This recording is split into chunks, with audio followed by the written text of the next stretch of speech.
Aquí estamos con el goleador del equipo paraguayo, Manuel. ¿Qué nos puede decir, Manuel, de la preparación que están haciendo para golearle a los policías aquí de Marbella? Y nada, no va a ser muy fácil, pero como paraguayo tenemos huevo, garra, corazón y le vamos a dar. Ok.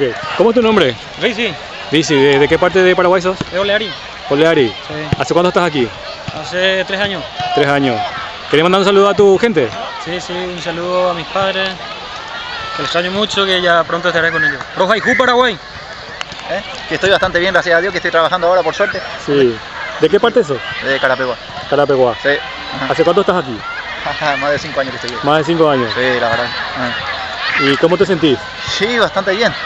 Cuando uno está trabajando se siente bien cuando uno trabaja, así que no da gusto. Exactamente. ¿Qué le puedes decir a la gente, a los compatriotas que están queriendo venir acá a España a trabajar? Que ahora mismo no hay trabajo.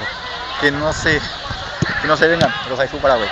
Con ánimo para ver ya la selección paraguaya jugar, ¿verdad? ¿Verdad? Ojalá. Cabaña supuestamente que iba a estar también, ¿no?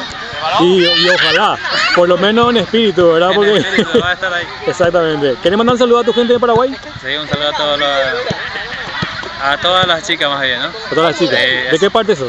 De Itapúa, Roja y Ju, Paraguay. Gracias.